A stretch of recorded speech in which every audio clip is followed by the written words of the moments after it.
about an hour and a half. Really delighted that we have a guest speaker, Ed, who is from the Independent Anti-Slavery Commissioner's Office. I will provide an overview of the helpline and the 2021 statistics. Ed Bateman, Chief of Staff, will then speak to you a little bit about the role of the Office of Independent Anti-Slavery Commissioner and some key thoughts around the helpline from his perspective. We'll then hear from Rachel Harper, who is head of our helpline services here at Unseen, who will take you through some detail around the 2021 data and statistics. Then we'll look at emerging trends and next steps. And then, as I said, we'll give you an opportunity to ask any questions. Hopefully we'll have some time towards the end. We are planning in any event to finish this session by 12 o'clock. So we'll make sure that we make a prompt exit at 12. Great, so just to give you a bit of an overview of the helpline and Unseen. Unseen has been operating for around 15 years. And in 2016, we set up the Modern Slavery and Exploitation Helpline, which was named the Modern Slavery Helpline at the time. Since that time, we have been working with a whole range of statutory agencies and partners to really get the number out to a whole host of individuals and organisations that need help, support and guidance on any issue related to modern slavery and also worker exploitation.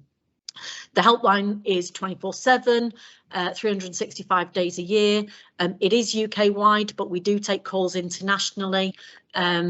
It's confidential and independent, which is absolutely key for many of the individuals that we speak to. That confidentiality and the independence is really critical for them to feel comfortable and to trust the helpline in terms of giving information that they might not want to share with others. We have a fully trained specialist team, and I will talk a little bit about recent events, pandemic and Brexit in a moment, but we do have a fully trained specialist team who are available 24/7, and again that's critical for understanding any issue that comes through from a potential victim themselves who wants help and support, from a member of the public that wants to report something concerning that they've seen, from a police officer or a local authority member of staff who might be dealing with somebody who has vulnerabilities and really needs help and support, and also businesses. We're getting more and more contact from businesses who want to know what they can do about concerns in and down their supply chains in particular, and so having that fully trained and specialist team is absolutely critical for us. But just to give you a sense of the numbers that we're talking about, and what I want to do is talk a little bit about the last 5 years, because I think it's really important to put this into context. So the 2020 numbers are here for you. 3,019 potential victims indicated in 2021 from all the calls and contacts that we've received. We've received nearly 8,500 calls and contacts, so web forms and app submissions across the whole of 2021, which is quite an amazing figure. We've made 5,504 referrals and signposts to other organisations and agencies, either to provide information about a situation or a concern that's happening, to provide access to support for a potential victim, or to get some kind of safeguarding response from local authorities and others who are involved in safeguarding and protecting both minors and also vulnerable adults. In total, we've had 1,526 cases of modern slavery, but the types of calls and contacts we get and the types of cases and situations that we are involved with and deal with, you know, are very vast, and we'll come on to some of that a little bit later. But suffice to say, it's still a significant proportion of what we do. And we still have a huge number of different nationalities that we deal with, 76 different nationalities indicated in 2021. And again, when you look at what we've had over the last 4 to 5 years, that's fairly consistent. I think we had something like 105 a couple of years ago. But just before I move on to the next slide, I just wanted to kind of put the last 5 years into context and to give you a little bit of an indication of the numbers that we're now getting. When we first launched in October 2016, we had around 45 calls per week. We're now up to anywhere between 200 and 250 calls and contacts per week. And that's really significant given all of the work that we do. Obviously, we have peaks and troughs. Seasonality can kick in when we have lots of campaign activity, particularly around Anti-Slavery Day. That can affect our numbers as well. So it's an area that we are concentrating on. We're always very keen to make sure that we know where those numbers are and that we can make sure that we've got enough team members to answer the calls and contacts to come in. So just to give you a sense, and all of these numbers are taken from the helpline annual assessment for 2021, so you'll be able to see these in the link that we'll provide you at the end of this session. So we can see that there has been a 4% increase in calls over 2021 from 2020. I think 2020 was a fairly unique year for us because of the pandemic. Obviously 2020 was the main year in which we saw a number of lockdowns, and we saw a real plummet in terms of the types of calls and contacts we were getting. We got far more from individuals themselves over the last 18 months or so, and Rachel will talk about some of those numbers later. But we've seen a real shift. 2019 was pretty high in terms of calls and contacts. It dipped quite significantly in 2020, but since then we've seen a 4% increase, and so it is on the rise again. We are getting the number out there, and as the economy has opened up again, and we're kind of trying to come through the pandemic, that we're seeing more and more instances now being reported again. I think what's really interesting is the number there, 51% increase in survivor callers, and that's really significant. So we're getting more and more individuals who are potential victims themselves contacting the helpline, and that we think is as a result of us being able to get the number out, working really well with statutory agencies and statutory partners to make sure that people know who to contact and know that it is a 24/7 specialist service that is confidential and independent. So when we look at the number of web forms, again, we've seen an increase in 2021 figures, so a 14% increase in web forms. We see this really as an area that is continuing to grow. We think more and more people are wanting different channels to access and to contact the helpline, and we're always looking at ways in which we can develop and grow those different channels. We have looked historically at chat functions. That requires a different response, so we are still keen to look at how we can bring on particularly around those channels that younger people will use and utilise. But as you can see, we've seen an increase in web forms, and that is good because not everybody wants to pick up the phone, as we know. So then again, just looking at number of potential victims, as you can see, we saw a peak in 2018 with 7,121 potential victims indicated. That started to slowly decline, and this is the number of potential victims that we believe are indicated in situations of modern slavery. So this doesn't take account of all of the labour abuse individuals that we engage with and that we make referrals on as well. Those potential victims are not counted in these numbers. So we have seen a slight decline in the number of those indicated as modern slavery potential victims, but this is just one aspect of the work that the helpline does. So 3,019 that we've seen in 2021.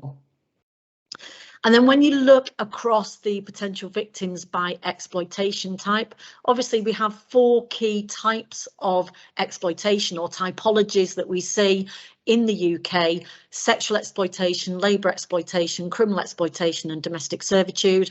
Obviously, there are other types of exploitation like organ harvesting. Fortunately, we don't see really many cases of those and very few cases coming through the national referral mechanism that indicate organ harvesting as well. But we do have situations where various types of exploitation are undertaken. So somebody may predominantly be in a situation of labour exploitation, but they might also be sexually exploited or sexually abused as part of their experience. And the same happens, we know, in criminal exploitation, again, where people may be forced to run and sell drugs, but actually they're also sexually exploited as well. What is interesting is that we have seen a decline in numbers in most of the different typologies, but what we have seen is a year-on-year increase in sexual exploitation cases. So this has gone up over the last 3 years. So since 2019, despite the pandemic, we've actually seen more and more cases of sexual exploitation being indicated and more potential victims. So proportionately more victims, but also by cases, it has gone up to 270, from 273 to 289 cases from 2020 to 2021. We know labour exploitation is still the most prevalent that we see, but this increase in sexual exploitation is still an issue that we are monitoring, and obviously we're working with other partners and other businesses to make sure that we can keep putting the helpline number out and making sure that individuals who are in these situations really know and understand the type of help and support that they can get. So just looking across the last 5 years in terms of the top 10 potential victim nationalities. Now, this is quite a different picture from what we might see, for example, within policing or within the national referral mechanism. We know that UK nationals are very prevalent in NRM statistics. Rachel will take you through the demographics in terms of the types of individuals that are indicated in the calls and contacts that we get to the helpline. But we don't see quite so many minors being indicated, and obviously a large proportion of those in the national referral mechanism statistics each year will be UK minor nationals who are indicated quite predominantly in sexual exploitation and also criminal exploitation as well. So as you can see, over the last 5 years, overwhelmingly the most prevalent nationality for potential victims has been Romanian nationals, and we still continue to see that. We still have a prevalence of Vietnamese and Chinese as well as Albanian nationals. And if you look across the previous 5 or 4 years, you will see that they are prevalent. What is interesting is that English nationals have gone down slightly, so they are 8th most prevalent in 2021. They were have always been pretty much in the top 5 for the last previous 4 years, so that's slipping slightly. Again, what's interesting is for the first time we've seen Sudan in the top 5 potential victim nationalities. And interestingly, a piece of work that we have done at Unseen through our policy and research function that was heavily supported by helpline data was a report that we just recently produced around prevention activities, and we did a deep dive on helpline data around the type of recruitment tactics and methods used to maintain and keep people in situations of exploitation. And what was interesting was the different tactics and methods used across the different nationalities, but then also some common threads in terms of tactics that are used within different types of exploitative practices and typologies. So again, we can provide a link to that document as well, because I think it highlights the breadth and level of depth that we have within the helpline data that we capture. And then just to look across the 4 UK countries, because obviously, as I said, the helpline does provide a UK-wide service. We do get calls internationally. I think generally we hover around calls and contacts coming from about 50 different countries. I think we're at about 49 this year. But if you look across in terms of England, Scotland, Wales and Northern Ireland, you can see the split there in terms of cases of modern slavery, cases that we deem non-modern slavery. Now they relate to labour abuse, and they can relate to other criminal activity, domestic violence. We get a significant number of calls and contacts around domestic violence and child neglect and kidnapping and a whole host of other situations. And so the work that we do with potential victims, but then also the work that we do with our statutory partners is absolutely key, making sure that we can work with individuals who contact us, that we can give them access to the help and support that they need in relation to the situation or the abuse or exploitation that they are experiencing is absolutely key. And so really making sure that we know who we can refer to and where that is related to a specific location, the local services that are on offer for the situation that that person is experiencing is absolutely key. So there hasn't been much change really over the 4 or 5 years in terms of the split between England, Scotland, Wales and Northern Ireland.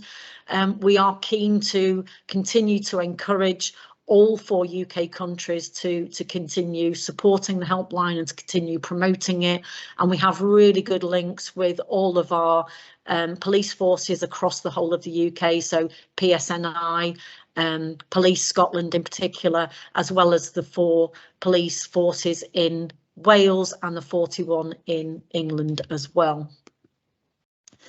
And then just to give you a sense of the types of cases that we're seeing, again, that is really important in terms of understanding what typology is most prevalent across each of the countries, and where maybe we need to continue to raise awareness of particular issues, and where we know that there are a lot of individuals contacting already within a particular country. I just noticed that we had a question pop up around non-sub on the previous slide. Non-substantive means that generally they are calls or contacts where it's not really relevant to what we're dealing with, so we will generally help and refer people on to access support elsewhere. Sometimes they are wrong numbers as well, so it's just a way of understanding the total number of calls and contacts that we get into the helpline.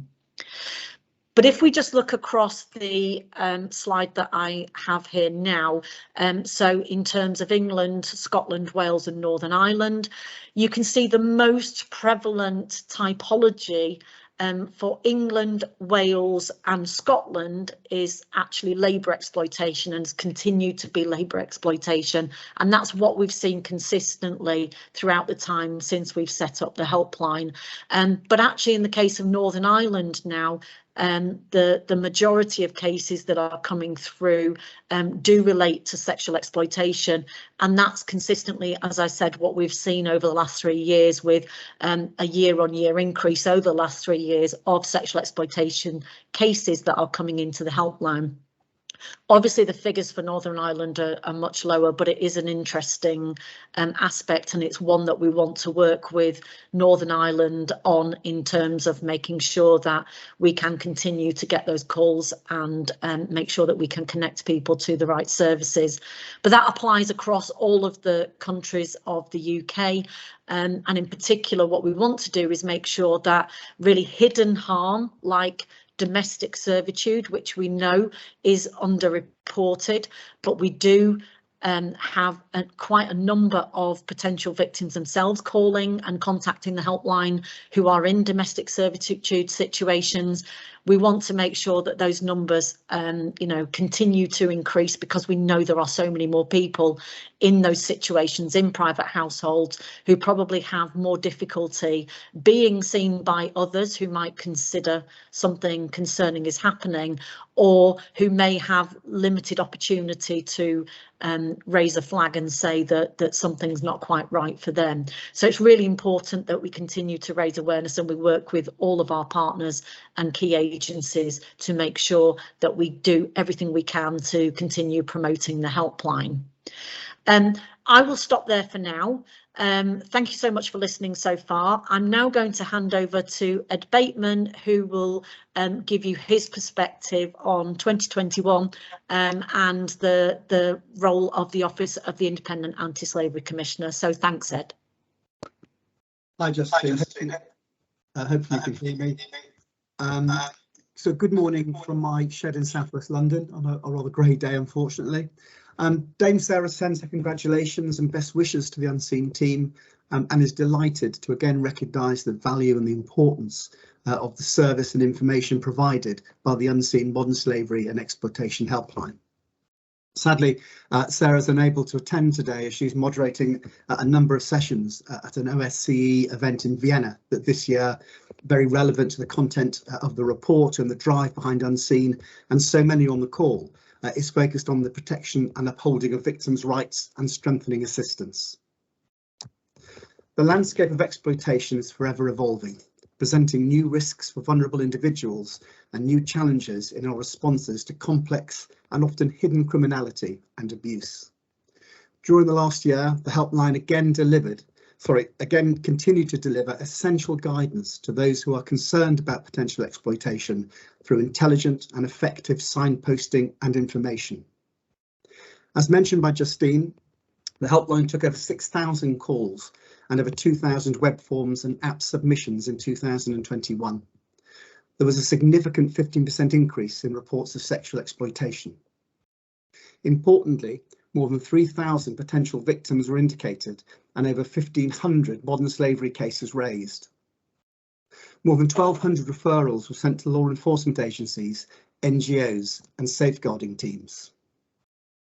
Translate those numbers into people, intelligence threads and new investigations, and there will be hundreds of victims and survivors in a safer place today, both physically and mentally, because of the helpline.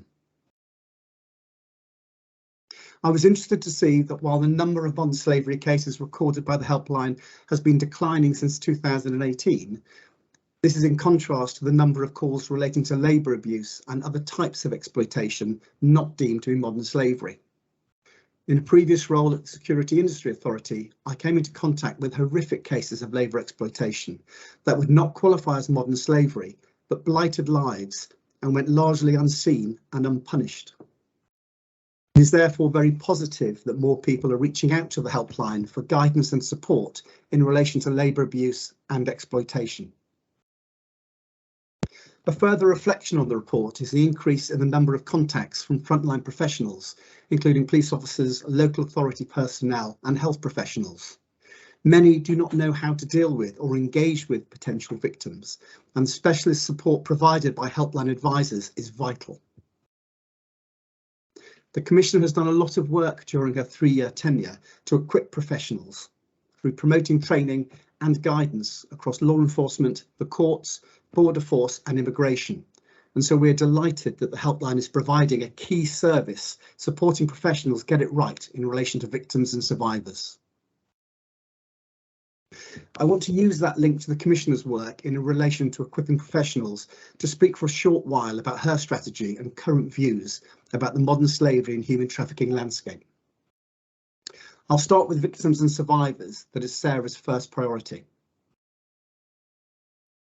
Over the last 3 years, thousands of victims have been identified and supported by charities and through the Modern Slavery Victim Care Contract. The Commissioner has been impressed by the compassion and dedication of those who support and those who provide support. And while systems are not perfect, UK arrangements compare very favourably with those in other countries. The weakness in the system is the decision-making process, which is subject to significant delays. In 2021, the average number of days a victim waited for a conclusive grounds decision was 568 days, and some victims have been waiting since 2016 for a decision. There was a 20% rise in NRM referrals in 2021, up to 12,727, and duty to notify referrals increased by 1,000 to just over 3,000. But aside from the encouraging development over the past year in relation to the NRM pilot, testing devolved decision-making for children, and the continued rollout of the Independent Child Trafficking Guardianship Service, there has been limited progress on other aspects of the NRM transformation programme. The Commissioner was pleased to see the continuing rise in criminal investigations, prosecutions and convictions in the last year, albeit from a modest base point. Modern slavery and human trafficking is complex to investigate and to prosecute, but it is essential that we send the strongest signal to traffickers that you will be pursued and your profits will be confiscated. To encourage good practice, Sarah published 2 reports on financial investigation in 2021 and others on victim compensation and risk and prevention orders in 2022. While police forces are under great pressure for competing priorities, it is essential that they develop the capacity and capability to tackle this most heinous of crimes effectively. Good quality training, expert teams and clear governance are all key to effective enforcement. On numbers, the police reported over 4,300 live investigations at the beginning of 2022, which is a significant 70% rise over the year.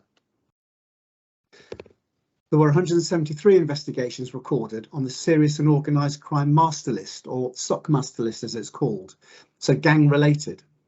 Although interestingly, there are recent academic studies challenging this common view of the perpetrator. Most appear to be low sophistication and do not typically fit the stereotype of organised crime.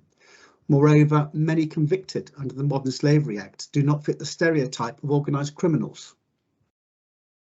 New research by the University of Manchester finds that Mr. Big's substantially profiting from organised crime are only a small minority of those convicted. Rather, many are substitute actors and quite a few are destitute, themselves victims of exploitation. There remains a backlog of over 58,000 Crown Court cases that will undoubtedly impact on the well-being and mental health of victims and witnesses. Good news is that completed prosecutions increased from 261 to 451 and convictions increased from 191 to 331. Not enough of victims and survivors undiscovered and suffering unthinkable exploitation, but we're moving in the right direction. Key to increasing prosecutions is the work of NGOs in supporting vulnerable victims in the criminal justice system. I'll mention 2 initiatives, but there will be more. The Justice and Care Victim Navigators embedded into police teams and engage victims from the moment of identification by police or border force, providing trauma specialist support during the crucial post-rescue period, and then providing ongoing coordination between the victim and the officers investigating their case. Notably, 89% of victims supported by victim navigators engage with police investigations, compared with the UK average of 33%. Providing police with key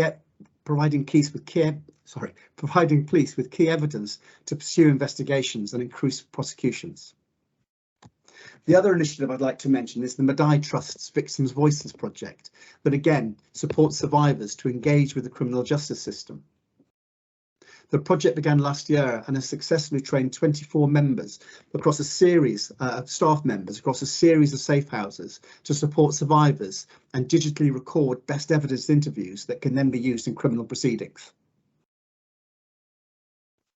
While protecting victims and prosecuting offenders is vital, the Commissioner has also focused heavily on prevention.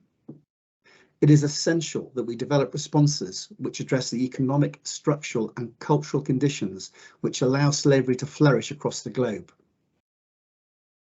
Dame Sarah remains convinced that a public health approach with its focus on prevention provides an excellent framework for anti-slavery strategy, and has strongly recommended this to the Home Office and to local partnerships across the country. The development of a new government strategy for modern slavery provides an excellent opportunity for central government to work with agencies to join up policy and delivery in order to support survivors, but also to address the underlying causes which create vulnerability and criminal opportunity. Police, prosecutions, convictions and prisons are important, but they will not by themselves eradicate slavery. Public policy must focus more on prevention. Forced labour taints many supply chains, and we must encourage business to look for and eradicate it. Businesses which find forced labour should not be vilified for doing so, but required to address the abuse with their suppliers and provide compensation to the workers. This is consistent with the approach taken by the Helpline business portal that encourages businesses to consider mechanisms to prevent labour exploitation in their own operations and those of their suppliers. In the last year, we have continued to focus our work on high-risk business sectors in the UK and on the influential financial services sector. Over the Commissioner's 3 years, she has found the business community to be highly responsive to her work and keenly aware that modern slavery poses both a salient and material risk to their business. Finally, in relation to prevent, you may have seen the Commissioner's comments about the Ukraine and concerns about refugees becoming vulnerable to exploitation. Research on how the Syrian refugee crisis affected human trafficking found that people often became victims of trafficking or exploitation when they are unable to meet the basic needs. This is exacerbated by challenges in relation to immigration status and right to work. We must strengthen prevention measures to ensure these serious risks do not become a reality. That in the short term means ensuring people's basic right needs are met and immediate vulnerabilities are mitigated, but in the longer term must result in coordinated measures to prevent exploitation. Before returning to welcoming the report, I want to touch on the Nationality and Borders Bill that was again in the Lords last night and returns to the Commons on the 20th of April. Responding to the new Plan for Immigration policy paper, Dame Sarah outlined her concerns that the proposals risk making it harder to identify potential victims of modern slavery and that they risk creating new vulnerabilities. She also raised her concerns regarding the absence of specific attention paid to children within the bill. She encouraged putting the protection of the vulnerable, in particular victims of modern slavery, as a central thread to the Nationality and Borders Bill, and in September 2021 wrote to the Home Secretary setting out her concerns and also provided evidence to the Public Bill Committee. While the Commissioner supports the focus on disrupting criminal networks, she has been clear that measures must not increase the vulnerability of those already in precarious situations. Differential treatment of refugees based on the nature of their arrival may only serve to exacerbate vulnerability, and there is a lack of evidence that such penalties actually impact as intended. Furthermore, there is a lack of clear evidence on the alleged abuses of the system. The government is concerned about claims being made late in order to frustrate removal from the country and point to an increase in the number and proportion of people in immigration detention being referred into the NRM. Whilst we would not want the system to be abused, a range of factors could influence these numbers, and it is difficult to draw a causal link between increased NRM referrals and abuse of the system.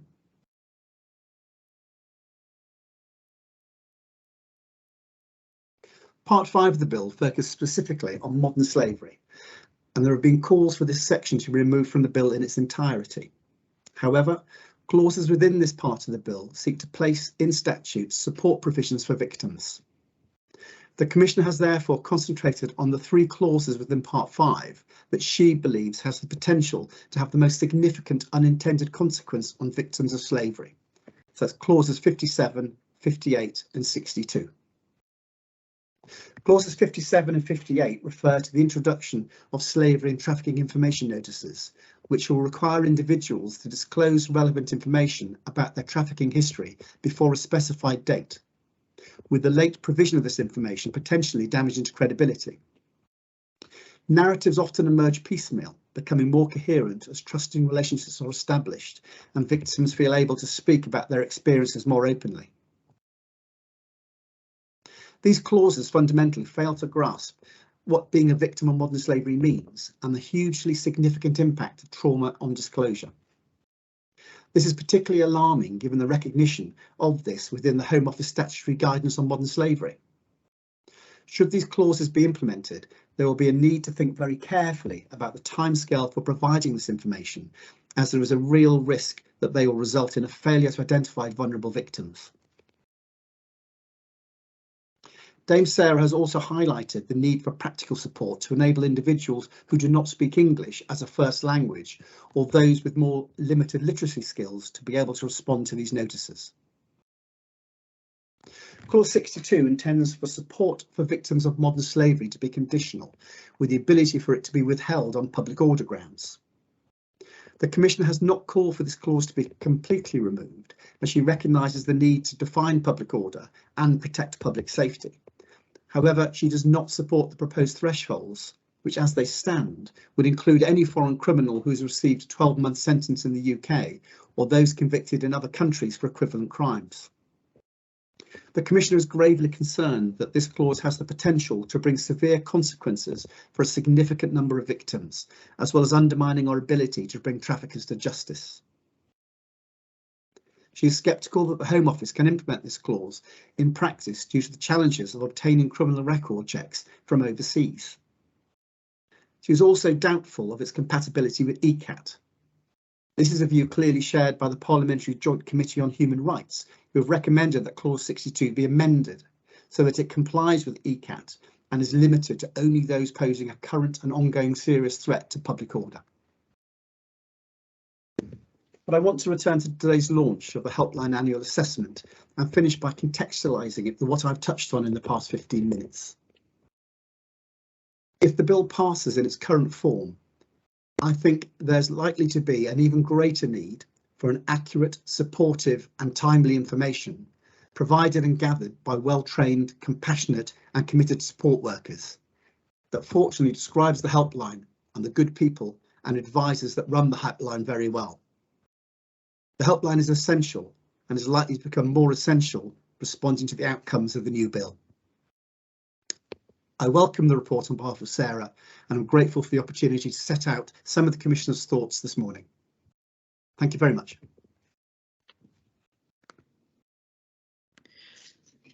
Great, thank you, Ed. Really appreciate that. Really insightful and also highlighting a number of concerns that we also have, particularly around the Nationality and Borders bill, and the real need to focus on victims. And this is why independent services are so crucial, like the helpline, where we can encourage individuals who do feel vulnerable and don't feel able to come forward to the authorities, that they have somewhere safe to raise concerns and to ask questions and to get the advice and support they need. So thank you very much for that, Ed. Really delighted now that we're moving on to Rachel Harper, who is our Head of Helpline Services, and has been instrumental over the last 5 years in running the helpline and getting the helpline to where it is today. So I will hand over to Rachel now. Thanks, Rach. Yes, thank you so much. So just want to do a quick check that, oh, my things are loading, that you can see that first slide that says my name. Yes, we can. Real. So thank so many of you for joining today. It's really great to see interest from across the sectors. So for the next bit, I'm going to do a little bit of a deeper dive, following up from some of what Justine has already given as the overview from what we've seen in 2021 regarding our data. So first off, I want to share a little bit about our data model and kind of how we collect that data. Then I'll go through some statistics around potential victims and demographics. We'll look at methods of control and recruitment tactics. Then I want to share a little bit of a snapshot of each type of exploitation because they vary a bit with demographics and nationalities, and it's interesting to kind of see what's happening there, I think. And then we'll look a little bit about those labor abuse cases that have been on the rise with the helpline, and then some of the actions we've taken. So it's a little bit of an overview. So before I dig in and share all of the interesting things I think about the helpline data, I wanted to just make sure everyone is familiar kind of with our approach to data, how we collect it, and a little bit around our data model. So thanks to one of our founding partners, Salesforce, we have a robust Salesforce model, and it's pretty complex and dynamic because we want to save records and data about the entire situation. So it's not just one paragraph of notes, but we record information around what type of exploitation is happening, where it's happening, down to the city, county, country, and police force region. We look at the type of exploitation as well as per sector or industry, and sometimes they're sub-industries. We look at how many people are involved. So of course, as we know, there could be multiple victims in one situation or instance of trafficking or exploitation. And then we also want to look at the number of exploiters and what do we know about those two types of individuals, the demographics, the nationalities, ethnicities, gender, age, first language, any sort of vulnerabilities that are reported. And then we look at kind of their interaction with the case. So how were they recruited? How were they controlled? What was the relationship between the exploiter and the trafficker? So we really want to dig in and look, collect as much data as we can about the people involved. Another key person on a case, if you will, is the caller themselves. So sometimes, as we've already discussed, and I'll raise again, victims do contact us on cases, and that's really important, and that's been on the rise. But we also get calls from a wide variety of individuals, members of the community, frontline professionals, concerned family members, and we want to make sure that we record who's calling us, how did they find out about us, and what's their relationship to the situation. So we collect information on the callers or the points of contact as well. And then, of course, we record information around our activities. How many calls have we gotten? Clearly, you've seen those high-level numbers. How many emails, and then what is our action that we take? What referrals do we make? What signposts do we offer? And then kind of how we're going to follow up on that case as well. So there's lots of data, lots of records that sit around a case. And I've kind of talked through already the type of information we're collecting on those cases. Generally, per year, we're looking at 45,000 to 50,000 records. So it is, like I said, a pretty dynamic, complex model. And we're trying to, again, collect as much information as we can from callers and victims so that we can then, of course, formulate these assessments and feedback some insights. A little note on our assessing. We consider ourselves pretty conservative in our assessment. So every person that calls and says, I've seen a situation of modern slavery, does not necessarily get recorded as that.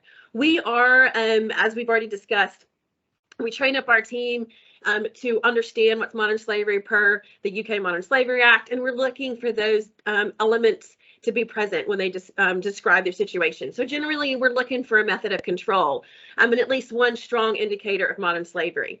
So it is often the case that people share with us concerning situations, and as we've already discussed, and I will come on to discuss, we are seeing our non-modern slavery cases rise. So concerning situations of abuse or exploitation that wouldn't necessarily fall within the modern slavery definition, because we're keeping that conservative. And then we also conservatively record number of victims. So if someone's at a car wash and they said, I saw 5 to 10 workers, we record 5. So just keep that in mind as we go through these numbers, because it's quite possible that the numbers are greater, of course, than what's been reported to us, but we don't want to be guilty of overinflating our numbers. So that's a little bit of an overview to what type of data we collect and kind of how we make those data standard decisions. So I mentioned, and we have already mentioned a couple times already, that we get calls from victims themselves, which is, I think, actually a huge vote of credibility. When we first started, I thought it will be successful when one victim recommends our services to another. So it's exciting to see that happen, and really exciting this year to see how much that's been growing. So in the past, generally, and as we look at other helplines, I would say that 11 to 12% of modern slavery cases that involve a victim self-reporting is still strong and high. So it is quite remarkable that this year we have 26% of our modern slavery cases where a victim has called in and reported themselves. And as Justine's kind of already mentioned, we think that's partly due to the fact that we're confidential and independent and hopefully accessible and a safe place for individuals to turn. So we're definitely getting those firsthand accounts from victims themselves. And then, as you can see, in the biggest piece of the pie are those that are in direct contact with the victim. So that could be a family member, a friend, or a frontline professional. So again, we get lots of calls from local authority officers, police officers, quite a lot from healthcare. So any of those individuals that might be interacting directly with a client and have concern about them would then call us. I've just gotten a message that my slides aren't moving. Are you not? Oh, sorry, I'm going to pause. A little technical difficulty here. Are you looking? You're on the right slide, Rachel. Okay, great. Yeah. We're looking at color proximity on modern slavery cases. Brill. So if you put that together, the direct contact with the victim self-reporting, that's 73%, almost 3/4 of the modern slavery cases coming from someone that's in the situation or directly connected to the person in the situation. So that's a real high level of, I would assume, credibility, but just close proximity to it. So we'll keep going now that I've talked about that. We'll need to dig in a little bit to potential victims and look at the demographics. So when we're looking across those 3,019 victims that we've recorded, it is the case that some of the data is unknown. So I've already mentioned we're conservative in how we record things. And if the caller does not know the gender of the victim, then we record it as unknown. And we are taking at face value that information from the caller. So that is where we get a significant portion of unknown. But you can see there in general, when we're looking across the victim population reported on cases in 2021, that about 35% are reported as known to be male and 32% as female. Also of note there is the donut of reported ages. So you can see there that well over half, 63% of the victims reported overall, where we know the age is actually between the ages of 18 and 34. So we're kind of looking at the younger adult population that is really predominant when we break it down by age bracket, as we've done here. And this is similar, a little bit what we might expect when we also know that labor exploitation continues to be the most prevalent form of exploitation, and we see their recruiters and exploiters kind of targeting that young adult who might be looking for work. And so we'll get into that a little bit as well when we look at recruitment tactics as sometimes false job advertisements. Want to look at potential victims for another minute and just look at the methods of control. So per victim, we record what types of control are reported with respect to the victim. And those are methods of, those are forms of control, of course, that the exploiter has put in place. So most of us on this call are probably aware that everyone is not chained up in a situation of modern slavery. That's a myth we want to keep addressing, and that there's often quite intense psychological chains, if you will, that keep a person feeling trapped in the situation. So here is a bit of data to kind of look into, well, what are the forms of control that exploiters are using per victim. So you can see there that monitoring is our most common. Monitoring could be physically in the place, supervising, closely watching, but monitoring could also be through a mobile device, right? If they're constantly being checked up on or texted or tracked through their mobile device. So we're seeing more and more technology, unfortunately, used for exploitation, and monitoring is one of those ways we might see that. Tied accommodation is another one of our most common, and that's where the accommodation or residence of the victim is owned by the exploiter. So the landlord is also perhaps the boss or the supervisor at a work site and is also the exploiter. And that's particularly common in situations of labor exploitation and, of course, domestic servitude. We see less tied accommodation when we look at sexual exploitation and criminal exploitation, I think because of the nature of the way that control is done and people going to and fro. So we'll talk about that in a minute as well. On confinement and restricted movement, here we do see that physical constraint idea, but it's not necessarily that someone is locked in a room or chained in a room. Restricted movement would also include for us if someone is being transported. So they're not free to come and go on their own or free to take themselves to work, but they're moved from location to location, and their movement is quite restricted and monitored and controlled by the exploiter. And then, of course, as you might expect, we continue to see physical and sexual abuse. But of course, we also see those other forms of psychological abuse, threats and fear that are generated, as well as different sorts of emotional and verbal abuse. So that's really interesting as far as kind of the top methods of control that are reported per potential victim on cases in 2021. So now I'd like to take a look about recruitment tactics. So how are individuals recruited into this situation before they're even put under that form of control? So I've already alluded to job offer and advertisements are consistently most commonly known reported recruitment tactic. And again, that might match or parallel what you would expect if labor exploitation is one of the most common forms of exploitation. So again, we're getting the picture that within that situation, exploiters might be targeting young adults ready to work. False promises or statements is also quite broad. So that could be in relation to the work or a contract where the conditions or the hours or the pay are not what the person expected. But it can also be broader than just a labor exploitation situation. It could be a situation where someone's recruited into sexual exploitation, where we see false promises and statements quite prevalent as well. And they're promised one type of work and it's a completely different type of work. Or you see that they're promised a certain relationship or situation that is actually quite different in reality. We do see I'd say a pretty high instance of abduction. And then we see I think it's also important or interesting to note that we had 63 victims that were recruited through family relationships and ties. So you can see there are quite a variety of ways that exploiters are recruiting potential victims into situations of exploitation. So again, these are our top recruitment tactics across all modern slavery cases for potential victims in 2021. So now I want to dive into the different types of exploitation as promised. So first off, we'll look at sexual exploitation. Justine has already kind of foreshadowed this, so we're aware that we saw a rise of sexual exploitation reported to us, which is particularly interesting given generally kind of the lower levels we've seen post-pandemic. So again, we saw an increase of 6% of sexual exploitation cases or situations reported to us. And that meant and indicated 15% in the actual victims themselves reported on those sexual exploitation cases.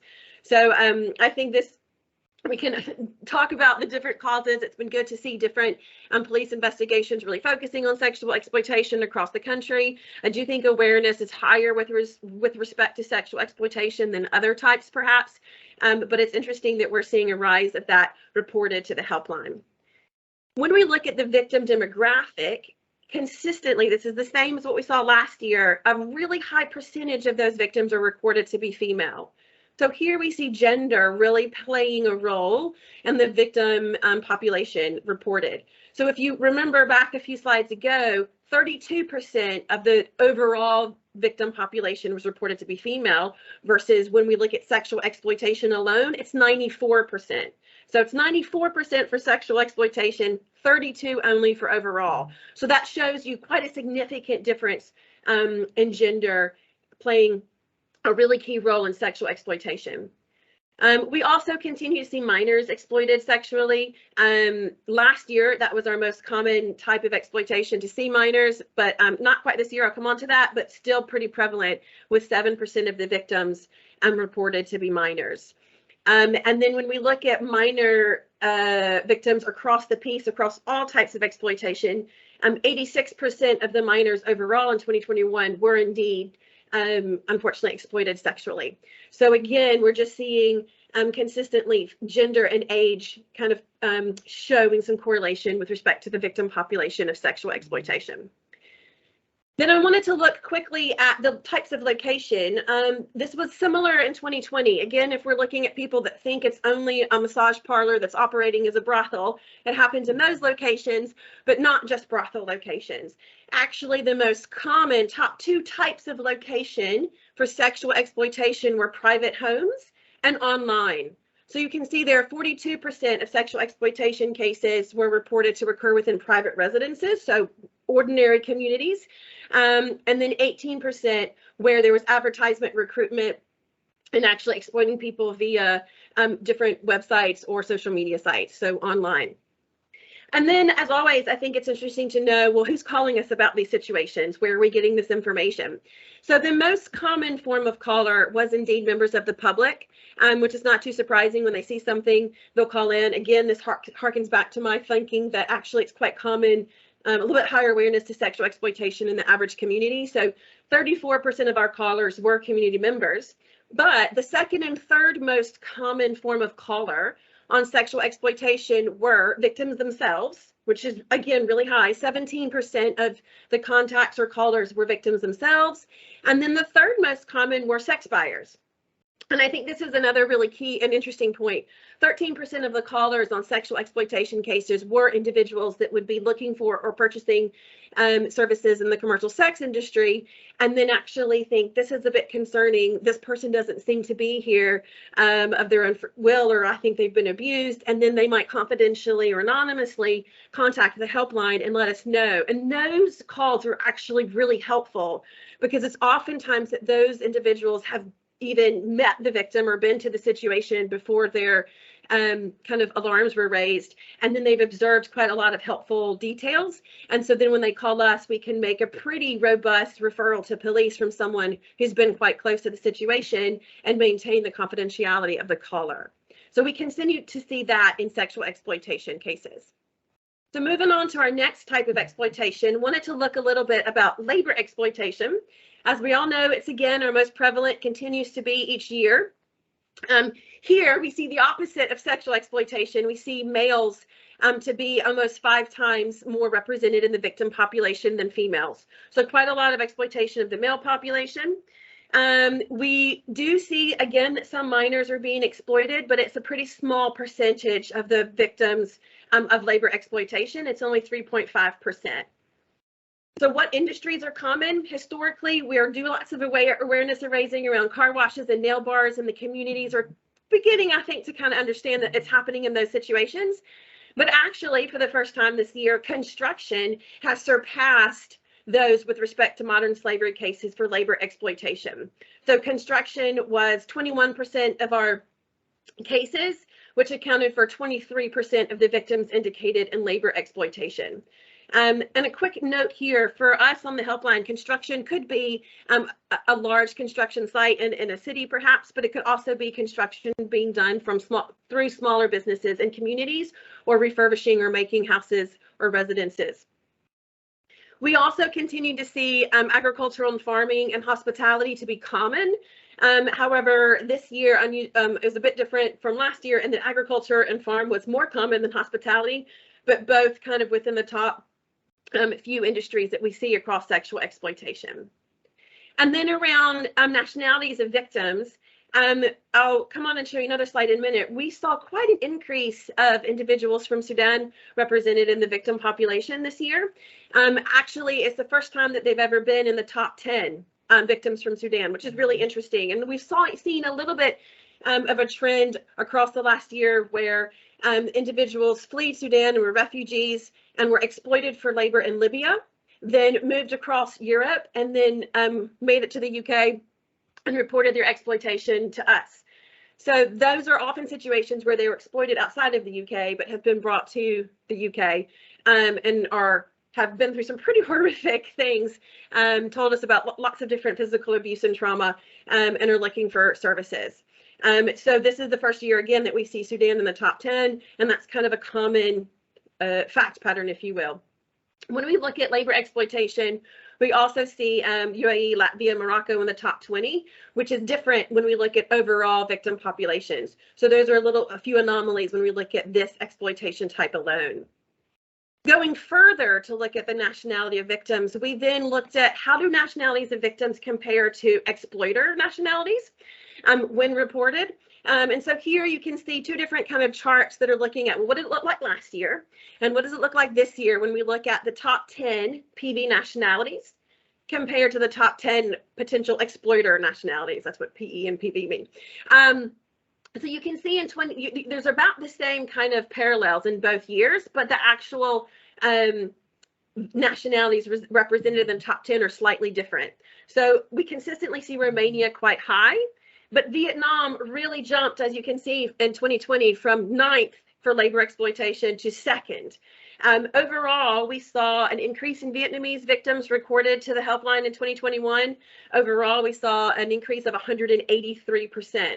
So overall, it went from 53 Vietnamese victims last year to 150 this year, and quite a lot of those are within labor exploitation. A common fact pattern there that we began to see on the helpline, a bit of a trend, if you will, are individuals from Vietnam that are recruited, then exploited in Russia, or other Eastern European countries, but usually Russia actually, and then trafficked to the UK. And we saw several of those start to come into the helpline. And thankfully, with our translation services and the fact that people can call us from detention centers, we were able to kind of understand what had happened as they began to disclose more of their situation to us. So you can see there quite high. Vietnam is the second most common nationality with respect to labor exploitation. And then you can see Sudan there is the third as well. So those are two differences, because you won't see those in, quite as high in 2020 for labor exploitation. Right. So we'll go on to the next type of exploitation now, which is criminal. As you've already heard, we saw the highest percentage per exploitation type of minors, unfortunately, is around criminal exploitation. This might not be surprising to many on this call who are familiar with the phenomenon of county lines, or situations where, unfortunately, teenagers are targeted by drug gangs to help them or to make them traffic the drugs. But of course, they're not allowed to keep that money, and it's often quite a lot of gang violence that is reported. So we have individuals, oftentimes frontline professionals or parents call us about situations where they're really looking for support. And you can see there in the third bullet point that the third most common caller on criminal exploitation are professionals. 38% of the calls around criminal exploitation, often county line situations, are from local authorities, police, or even from the legal community, solicitors calling to get some help about their victims. And it's really great that they call. It might show there's continuing need to kind of look into training and information for frontline professionals, but we're able to talk about statutory defense and trafficking and risk and prevention orders, and just kind of also safeguarding and creative safeguarding for those situations, as well as signposts to different support services in those communities. So as I was mentioning before, 15% of those victims in criminal exploitation are minors. When we look at those that were exploited with respect to drugs, it's similar. 16% of those involved in the drug trade were minors. And then an interesting anomaly with respect to nationality, Albania is more common than Romania when we look at potential victim nationality with respect to criminal exploitation. So we saw generally an increase in Albanian victims reported to us in 2021, but we see it particularly high when we look at victims of criminal exploitation. I'll move on now to the next type of exploitation, which is domestic servitude. Again, we see a really strong correlation between gender. We saw this in 2020. This is not particularly surprising, but remember again, if 32% of the overall victims are female, are reported to be female, here we see 65% are reported to be female when we look at just victims of domestic servitude.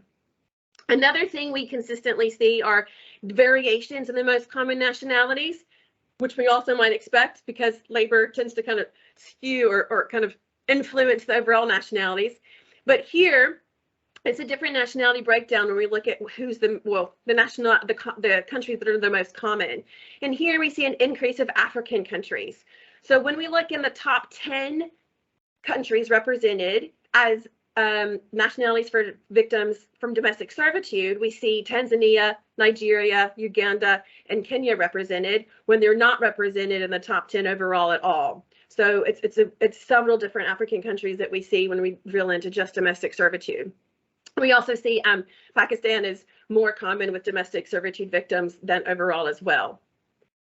This is the only exploitation type where we have more exploiters reported than victims. And you might think, well, what is that again? But this is not surprising when we think this is often happening in a private residence. And it's often the case that there there's two or more individuals that are running that household. So if it's, for example, a married couple, then there are two exploiters and there could be one victim only in the residence. And that's often kind of how we see domestic servitude, of course, happen. So then naturally we have more exploiters when we look across the exploitation type than we do victims. And then again, really interesting to see how commonly victims are calling us themselves, particularly when we think about the fact that domestic servitude is a pretty isolated form of exploitation. I'm always interested to know, of course, how these victims found out about the helpline and how they're able to call us in those brief moments, either when they can get away, whether they're in the park or at a faith service.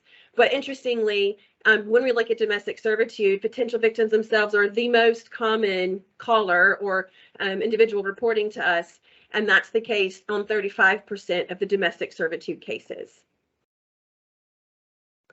And then wanted to pause and think a little bit about child exploitation. So we've been through kind of 4 different types of exploitation, but we also kind of drill in now. There's a chapter every year in the assessment around minors and children that have been exploited. So we've already flagged a couple times that criminal exploitation had the highest percentage of minor victims, which is a change from last year where we saw sexual exploitation have more minor victims.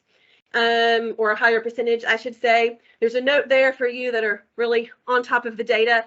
There are actually in raw data more minors that are exploited or reported to be exploited in labor exploitation, which that's, but of course, when we control for the fact that labor exploitation is more prevalent, it's still quite a small percentage of labor victims, although more overall. So it's actually a higher percentage or more common, if you will, with respect to the exploitation type when we look at criminal exploitation, which is at 15%, as compared to labor, which is at 4%.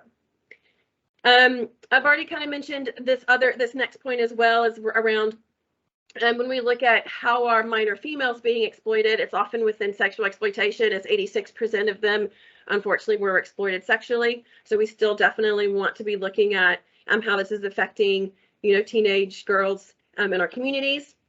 I was quite surprised to see actually this year that the age bracket for 15 and under was more common than the age bracket for 16 and 17, unfortunately. And again, in those younger, and actually in that younger bracket for 15 and under, females are more commonly reported than males. That changes in the 16 to 17-year-old bracket, where we see more males reported. And in that bracket as well, we know half of those were within criminal exploitation.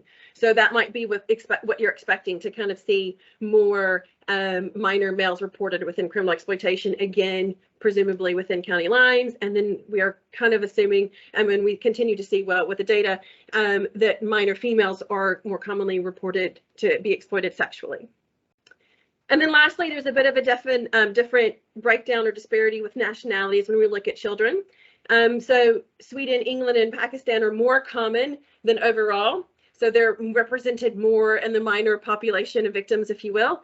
And then half or 50% of the victims from Moldova were actually reported to be minors as well. So there's a bit of a nationality impact as well when we just look at the subset of victims that are reported to be minors. Great. I wanted to then just reflect on where are we sending information. So a brief note about this, we practice a victim-centered approach, but when there is an adult that's ready to engage with the NRM, or they want to hear from the police or work with the police, or if it's a member of the community that's reported a crime, that's information that we're quickly passing on to appropriate agencies.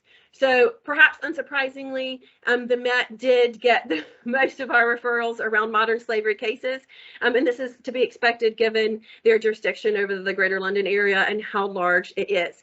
We also have more cases reported across London, so that is parallel. With respect to UKVI, I think this is interesting and kind of reflecting a bit of what Ed was just discussing. We definitely get calls from individuals that are in asylum accommodation, that are already known to the Home Office for immigration, or in a different or various processes, or are in detention centers themselves. And it could be that they would tell us that they haven't had the opportunity to disclose to officials, or they were threatened not to say anything. And so when we're able to talk to them and again get that translator on the phone and take some time with them, they actually disclose signs of exploitation or trafficking, and then only with their consent do we say, okay, we describe the NRM, and if they want to enter the NRM, we say, well, the closest first responder to you is going to be your immigration officer already interacting with you, and they consent to referral to the UKVI. So it's just interesting that many times someone is already known within the immigration system, but is still looking for support or identification. And then you can see there other common local police forces. And then, of course, we also refer to the National Crime Agency for kind of large organized crimes across the UK, or those that are happening transnationally as well. So I wanted to go on and talk a little bit about the non-modern slavery cases, switching gears a little bit. We've already mentioned that labor abuse cases, is what we call them, have been on the rise. So you can see there 28% increase in labor abuse. What do we mean by labor abuse? We kind of see this often as a spectrum. So still some real concerns around employment, and I'll show you some of the labor abuse indicators on the next slide, but not quite falling within the definition of modern slavery. So in those sorts of cases, we generally are going to be referring to the Game Masters Labor Abuse Authority or HMRC, etc. But aside from labor abuse, we also have quite a lot of other situations, as I mentioned at the top, where safeguarding is a concern or there's a real risk. So you can see there we've had an increase in domestic abuse cases, a 54% increase in domestic abuse cases in 2021. And then we're seeing almost twice as many cases come into us that are related to the commercial sex industry. And that could be that, someone has seen an advertisement that they're a bit concerned about, but there aren't signs necessarily of exploitation. And so that might be a typical call where it falls into this is related to a commercial sex industry sector, but not necessarily signs of sex trafficking or sexual exploitation. So to the right, you can see the different sorts of cases that we consider non-MS, if you will, that fall outside of modern slavery. But on these cases, we're still going to be offering emotional support, safeguarding, and making referrals appropriately. This slide breaks down labor abuse, since we're seeing that's, the overwhelmingly the most common form of non-modern slavery case we see.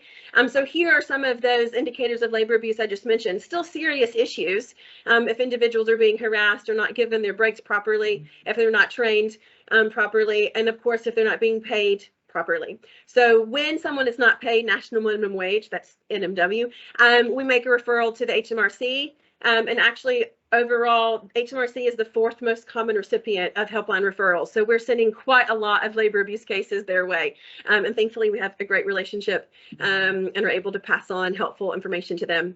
On the left there, you can see the different sectors of labor abuse that are most common. Unsurprisingly, they're very similar to what we see in labor exploitation, but there you can see car washes, construction, hospitality, and our top 3. And then lastly, before I hand back to Justine, I just wanted to flag the power of the annex. In the back of the annual assessment, there are 2 pages that are what we call the annex, and there's lots of data in them. But particularly for those of you that are joining us today that aren't necessarily national and are looking after a regional remit, these are particularly helpful pages, I hope. This is going to give you, it's broken down per police force region. So there's one page that will give you the overview of the last 5 years, and then there's another one that will dig into what we saw in 2021 in each police force region. So the number of modern slavery cases, the type of exploitation, the number of victims, the gender, whether they were reported to be adult or minor, as well as how many referrals we made to the local authorities or police in that area. So if you're looking for a deeper dive into your particular region, I encourage you to check out the annex. And we're also going to be visiting some different anti-slavery partnerships in the coming month to kind of unpack that a little bit for those of you that are working a bit more regionally. Great. Okay. I have talked enough, said enough numbers and percentages at you. So I'll hand back to Justine now, who's going to walk us through a few challenges and kind of looking forward as well. Great, thank you so much, Rachel. And hopefully you found that whistle-stop tour helpful. All of the numbers, this is representative of what's in the helpline annual assessment this year, so all of the numbers will be included in the annual assessment, which, as I said, we'll make sure that we get sent on to you following this event. What I would also say is that we've had a few comments in the chat already, and we will try and include some of that before we get to 12 o'clock. But I think I just wanted to pick up on one element really, which is around feedback. So, the team work tirelessly. They can have some quite concerning, traumatic calls and situations that they're involved with. We will, we deal with crisis management, we get the police involved where we need to, and sometimes getting feedback on those cases to know that that individual is safe and has been removed from a situation, has managed to access the national referral mechanism to get help and support, you know, it's really quite critical for the team, and it gives us that opportunity to celebrate our successes. And, you know, recently we had a response from the Gang Mass and Labour Abuse Authority where a call into the helpline had resulted in them being able to extract people from exploitative situations. And again, knowing that that has instigated action on the ground is really quite critical for us. But now for the last few minutes, I just want to talk a little bit about challenges and opportunities, and also some emerging trends which we have focused on already this morning. So if we can just move to the next slide. So just thinking, you know, a number of challenges, and I mentioned COVID-19 and the pandemic previously. You know, this has been an issue for all of us in some way, shape or form.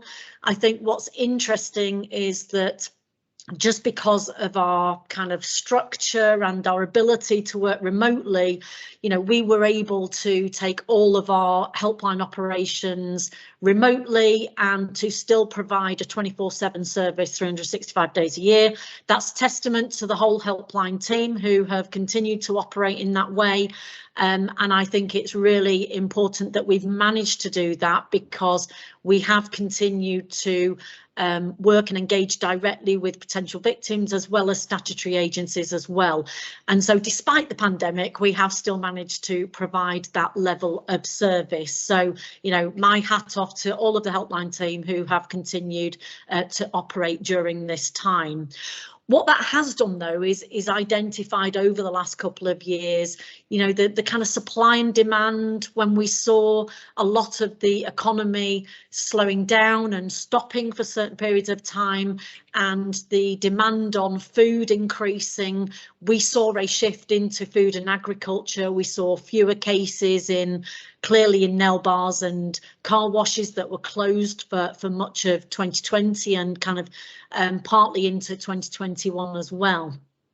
So we've been tracking that very closely to make sure that we can kind of know and understand what's happening on the ground, and then hopefully provide a level of analysis and those trends that are occurring to provide that information to those we work with, and that's really quite important for us.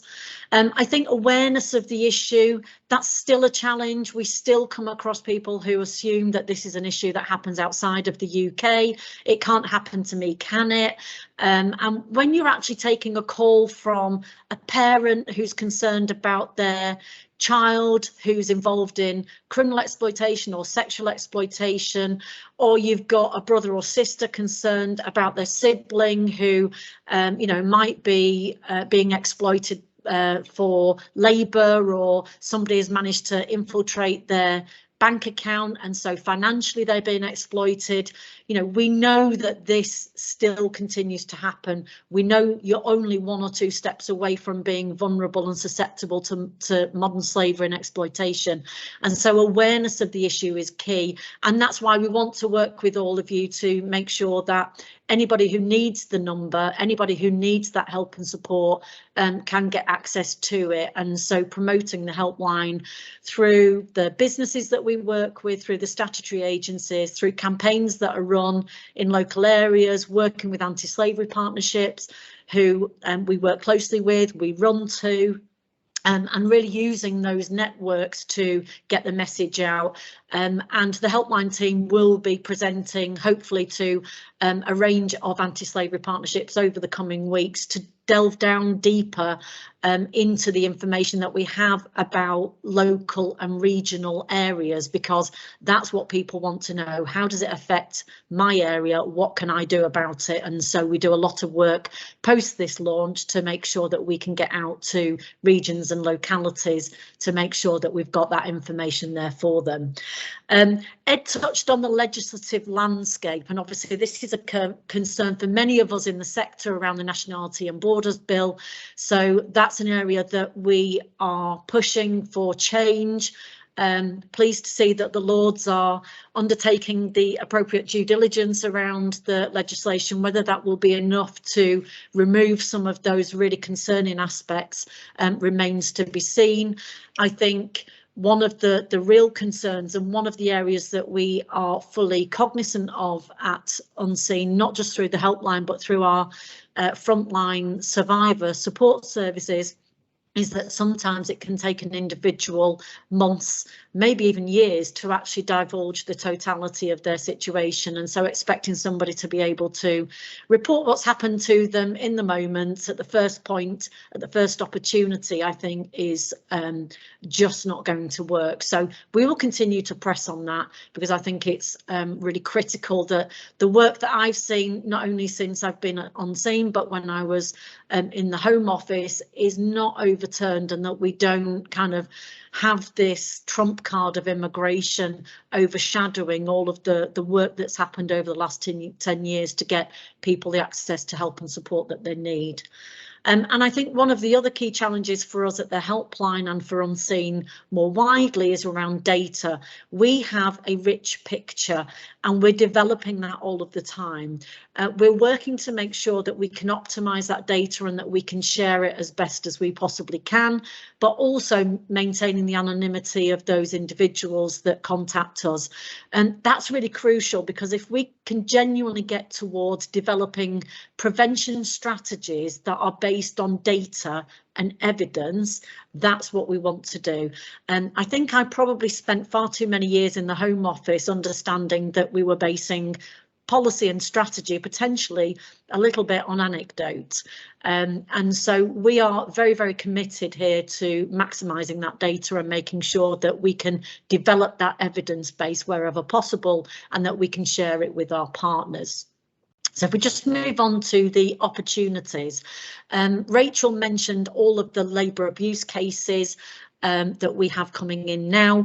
In 2020, in April 2020, we changed the name of the helpline. It was the Modern Slavery Helpline.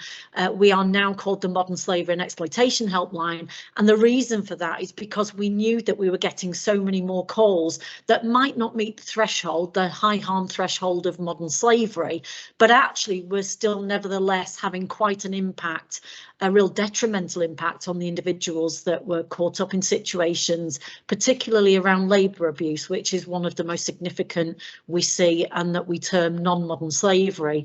But also being aware, as I mentioned earlier, and as Rachel mentioned, all of those cases involving other crimes like domestic violence or abuse, child neglect, kidnapping, they're all very critical, and we need to make sure that we can link in with other organisations who may be better placed to help support those individuals, particularly where they are locally based charities and organisations, and we want to make sure that we grow our understanding of those local and regional support mechanisms so that we can really provide that help and support to anybody that contacts the helpline. The other opportunity is very much around developing capability around our technical capabilities. We were successful in being on the accelerator programme for the Tech Against Trafficking programme, which was developed a couple of years ago and involves big tech giants like Microsoft, Amazon Web Services, Salesforce, BT. And because of that, we are able to look at our analytical capabilities, able to look more at the type of data that we've got, looking at our structured and unstructured data so that we can really start making those connections, that we can help inform the picture overall in the UK, but also we can provide a better service to those users who contact us, particularly where we can make connections with more than one case, and we can actually provide that information to law enforcement and to other agencies where that is very critical. And then another opportunity, a final opportunity for Unseen at the moment is really around our policy and research function.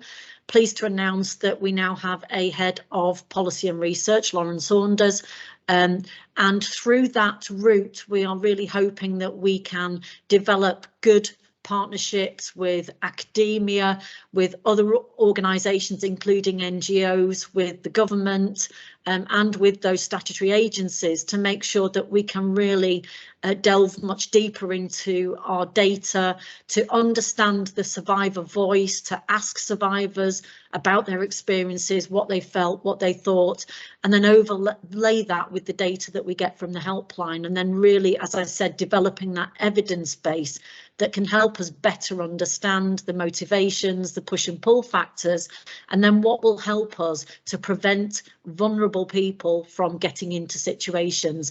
And I think that is so pertinent at the moment with the UK, with the Ukraine crisis, and you know, looking at the role of the UK and the role of the UK Modern Slavery and Exploitation Helpline. We know that the risk of vulnerable people being exploited, who have been displaced, who have nothing much more than what's on their back, who are taking young children, are in an extremely vulnerable situation. And some of the anecdotal evidence and some evidence actually that's coming through where individuals are looking to try and exploit these particularly vulnerable young women and also children, you know, is something that we want to ensure is stopped. So we're working with our statutory agencies in the UK, but we're also working with those NGOs and others who are on the border who are receiving the Ukrainian refugees, and we want to help and support them as much as we possibly can. And where we've got data, if it starts to emerge through the helpline, we will obviously utilise that to try and make sure that we can prevent any exploitation occurring both overseas, but also as families start transitioning into the UK. And then just finally thinking a little bit about our emerging trends. So you've heard both from myself and also Rachel around the number of sexual exploitation cases. We actually do work with, and this was one of the questions in the chat, we do actually work with a number of organisations and also businesses who run adult services websites, because we want to make sure that we can get the number out to those who are most vulnerable. So we are trying to place our number in areas where we hope we can encourage people to call and contact us if they see something concerning. So we're continuing to do that. Again, 15% of those involved in criminal exploitation were indicated as minors. We know that's an issue. 2020, there were so many situations involving criminal exploitation that I know from engaging with police force areas that's a significant uptick in the number of criminal exploitation cases that we see. And then one of the other interesting and emerging trends is really around construction being the most prevalent sector. For labour and labour exploitation, where we take out car washes for labour abuse. So I think, again, some of the work that I'm doing with my business colleagues within Unseen is very much looking at how we can engage sectors and work with them to ensure that this data, this information, the types of tactics used, the methods of control are really explained and are included as part of their due diligence and risk mitigation processes. So that's pretty much the end of the event. We've got to 12 o'clock. I want to thank everybody for joining today. Thank you so much for all your help and ongoing support. Thank you to Ed Bateman from the Independent Anti-Slavery Commissioner's Office, and also my thanks to Rachel Harper, our Head of Helpline Services, who does an amazing job, and also to all of the helpline team and the rest of Unseen. Goes without saying, I think you're all amazing. Thank you so much, and please do continue to help and support us. Thank you.